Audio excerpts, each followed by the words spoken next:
गुजरातच्या जामनगर इथल्या रिलायन्स इंडस्ट्रीजमधून सहाय्यक उपाध्यक्ष पदावरून सेवानिवृत्त झाल्यानंतर दत्तात्रय गोविंद पाडेकर हे कोल्हापुरातील मोहिते कॉलनी परिसरात राहायला आले. या ठिकाणी ते कुटुंबियांसमवेत राहतात.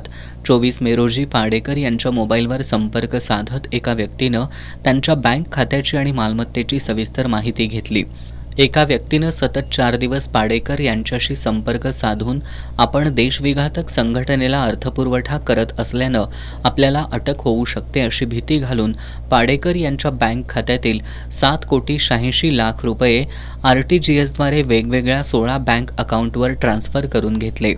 25 मे ते 23 जून दरम्यान अशा महिनाभराच्या कालावधीत सायबर भामट्यांनी पाडेकर यांची फसवणूक केली आहे. पाडेकर यांना धमकवण्यासाठी सायबर भामट्यांनी काही वरिष्ठ पोलीस अधिकाऱ्यांच्या नावाचा देखील वापर केलाय.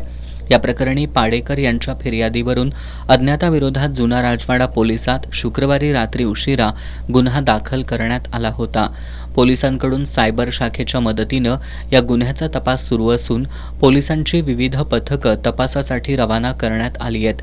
या प्रकरणात महाराष्ट्रासह बिहारमधील काही भामट्यांचा समावेश असल्याची प्राथमिक माहिती समोर आली आहे. त्यांच्या बँक खात्यांची पडताळणी सुरू असून लवकरच आरोपींना अटक करण्यात येईल अशी माहिती पोलीस निरीक्षक संजीव झाडे यांनी दिली. राजवाडा पोलीस स्टेशनच्या हद्दीमध्ये देवकर पानंद इथे राहणारे एक ज्येष्ठ नागरिक आहेत. त्यांचं वय 75 वर्ष आहे. त्यांना दिनांक 24 मे रोजी एक फोन आला आणि त्या फोनवरून सांगितलं की तुमचं कॅनडा बँकेचं एक ATM आहे आणि त्या ATMद्वारे त्या डेबिट कार्डद्वारे काही पैसे हे PFIला ट्रान्सफर झालेले आहेत.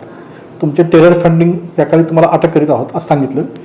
आणि त्यानंतर मग त्यांना वेळोवेळी फोन आले आणि फोन येत त्या दरम्यान त्यांना त्यांची सगळ्या प्रॉपर्टीची माहिती घेतली आणि सगळ्या प्रॉपर्टीच्या माहितीमध्ये यांनी सांगितलं की म्युच्युअल फंडमध्ये शेअर्समध्ये काय गुंतवणूक आहे.